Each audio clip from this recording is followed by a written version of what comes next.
আলাইহিস সালাম কোরআন আপনি খুলবেন ৪৪টা জায়গায় ৫৩২টা আয়াত আছে।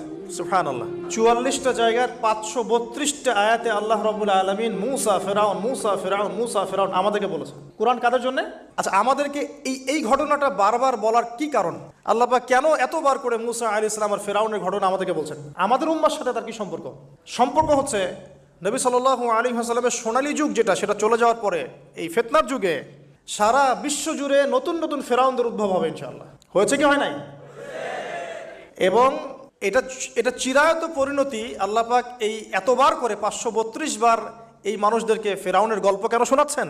যাতে ফেরাউনের পরিণতি সম্পর্কে এরা সচেতন হয়, যাতে ওরাও ফেরাউনের পরিণতি সম্পর্কে সচেতন হয়। কে ফেরাউন? তার নাম রেমেসিস। তো ফেরাউন কোনো নাম নয়, এটা একটা রাষ্ট্রীয় পদ। তো তার একটা নাম ছিল, আমি নামটা এই মুহূর্তে স্কিপ করে ফেলছি। কি কারণে সে ফেরাউন হলো?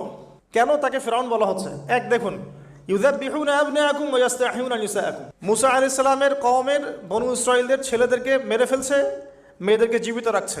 সারা বিশ্ব জুড়ে তোমরা কি মুসলমান ছেলেদেরকে মেরে ফেলছো না? এখন আমরা তাদেরকে বলতে চাই, মেসেজ দিতে চাই, সারা বিশ্ব জুড়ে নব্য ফেরাউনরা মুসলিম ছেলেদেরকে মেরে ফেলছে না? এখন মেয়েদেরকে জীবিত রাখছে না?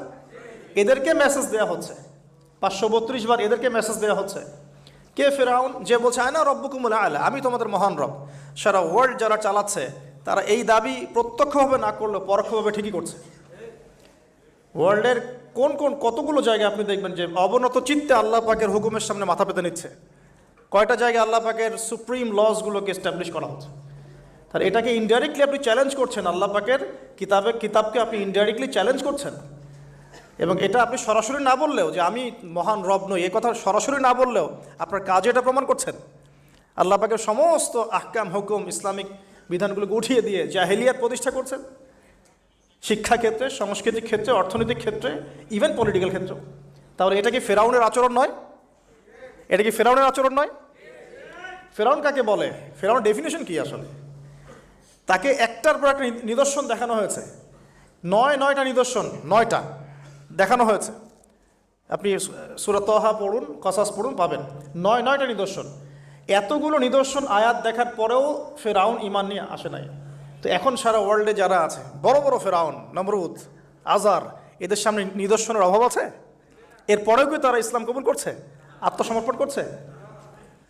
ইসলামের উপর এত আগ্রাসন, এত ম্যাসাকার্ড অবস্থার পরেও ইসলাম কি দিন দিন কমছে না, বাড়ছে? নিদর্শন। মুসলিমদের উপরে এত সাংস্কৃতিক আগ্রাসন, শিক্ষাক্ষেত্রে আগ্রাসন, অর্থনৈতিক আগ্রাসন, পলিটিক্যাল আগ্রাসন, এরপরেও কি মুসলিমরা কমেছে না বেড়েছে?